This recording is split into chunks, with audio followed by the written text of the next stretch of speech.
Welcome back to the channel, everyone. Today, we're diving deep into a story that's been making headlines but often flies under the radar for many of us. The ongoing crisis in Manipur, India, and the Kuki communities fight for peace. If you've heard about the ethnic violence between the Kuki and meitei communities, or seen those heartbreaking viral videos, like the one of Kuki women being paraded naked, you might be wondering, what's really going on? Why is there so much tension? And why do the Kukis believe a separate administration is their only hope? This is going to be a long one, so grab a snack, get comfy, and let's unpack this complex issue together. We'll explore their history, their struggles, the horrific events of today, and what the future could hold. Plus, we'll look at other regions that found peace through autonomy. Ready? Let's get started.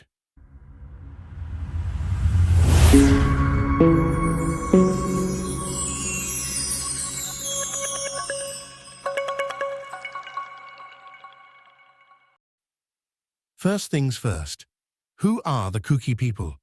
The Kukis are part of a larger ethnic group called the Zo people, with ties to tribes in Myanmar's Chin state and India's Mizoram.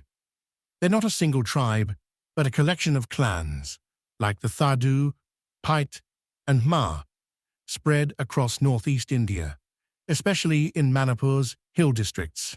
Their history goes back centuries, but it's tricky to pin down, because like many indigenous groups, their story was mostly oral until the British showed up. In colonial records from the 18th and 19th centuries, the British called them Kukis, a term some say came from Bengali outsiders describing hill tribes.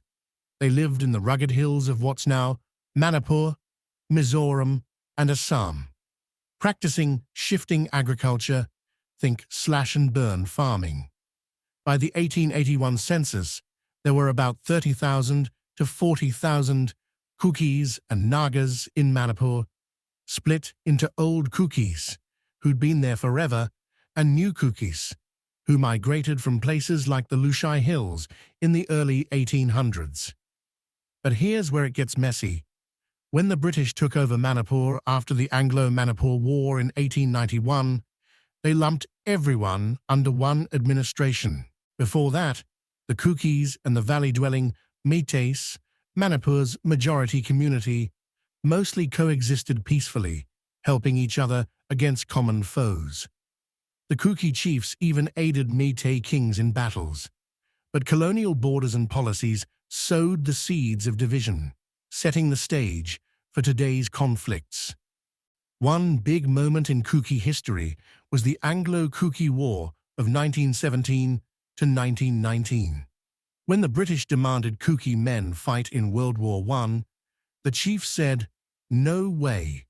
They rebelled, and it took 2 years for the British to crush that resistance. Today there's a war memorial in Churachandpur honoring that fight, a reminder of their spirit. But it also shows how outsiders have long tried to control their lands and lives. Now let's talk struggles. The Kukis have faced 3 big ones: land, identity, and political power. Manipur's geography is key here. 90% of the state is hills, where Kukis and Nagas live, but the fertile Imphal Valley, just 10% of the land, is home to the meitei majority. The meiteis control the state government, and that's left the hill tribes feeling sidelined. Land is a huge issue. The Kukis say their hill territories are theirs by right, but over time, meitei expansion and government policies, like forest evictions, have squeezed them out. Then there's identity. Ever heard the Kukis called illegal immigrants? That's a narrative pushed by some meitei groups claiming Kukis are outsiders from Myanmar or Bangladesh. It's not true.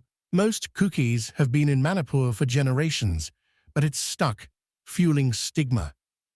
And politically, the Kukis feel voiceless. Manipur's government is meitei-dominated, and hill tribes get crumbs when it comes to resources or representation.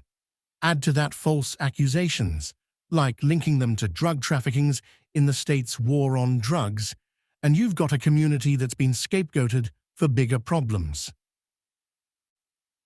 Let me paint a picture.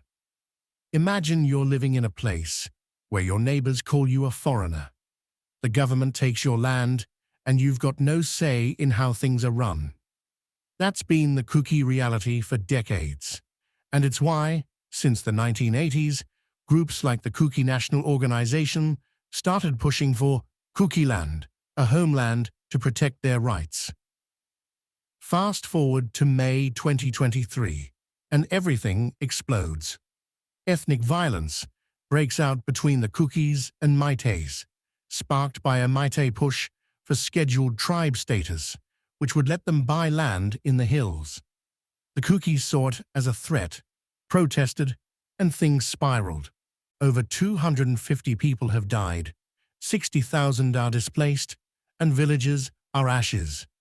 It's a humanitarian disaster. Let's talk about some of the worst moments. On May 4, 2023, a video surfaced showing two Kuki women paraded naked by a meitei mob. One was gang-raped. It took months for the world to notice, but when it did, it was a gut punch. Proof of how brutal this conflict's gotten. Then there's David Teak, a 31-year-old Kuki man beheaded in July 2023. Reports say his eye was gouged out, his arms severed. These aren't isolated incidents. They're part of a pattern of targeting Kukis. The public's split. Some meiteis say Kukis started it, pointing to attacks on their villages. Kukis say it's ethnic cleansing, with the state government, led by Meitei Chief Minister N. Biren Singh, turning a blind eye, or worse. Singh's been accused of anti-Kuki rhetoric for years, and Kuki leaders even claim he admitted to sparking the violence in leaked audio. The stigma's unbearable, families displaced, kids out of school, people dying in relief camps from lack of care. It's too much for any human to endure. This isn't just a tribal feud, it's a crisis of survival, and it's why the Kukis are demanding a separate administration, because living like this isn't living.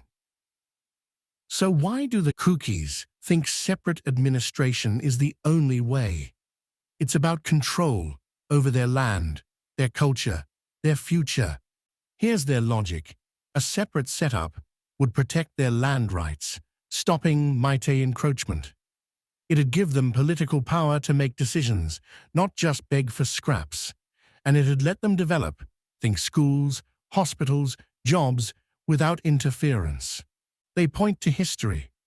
The Kuki State Demand Committee says their lands, over 60% of Manipur, were never part of the Meitei Kingdom's deal with the British in 1891. They've got a case, but it's divisive. Meiteis and Nagas don't want Manipur split. Still, the Kukis say coexistence isn't working. After 19 months of violence, trust is gone. They're not just fighting for peace, they're fighting to exist. Can this actually work? Let's look at two examples, Mizoram and Bodoland. Mizoram, home to the Mizo people, cousins of the Kukis, became a state in 1987 after years of insurgency. The result?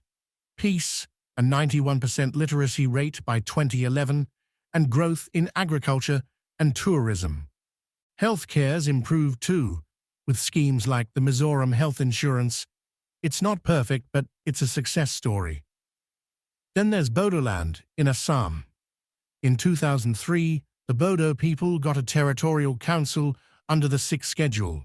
They can tax, build infrastructure, and focus on education and jobs. It's cut violence and given them a voice. What if the Kukis got something similar? Imagine schools in every village, hospitals that actually work, and jobs keeping youth off the streets. Mizoram and Bodoland show autonomy can heal wounds, but it's not easy. Manipur's government and the centre would need to agree, and that's a tall order. And that's the story of the Kukis in Manipur, a tale of resilience, pain, and hope. Separate administration isn't a magic fix, but it might be their best shot at peace.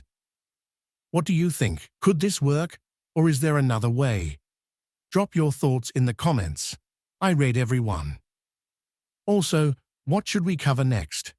More Northeast India stories? Global indigenous struggles? Something else? Let me know. If you like this deep dive, hit that like button, subscribe, and ring the bell so you don't miss our next video. Thanks for sticking with me for this hour. It means a lot. Until next time, stay curious and take care.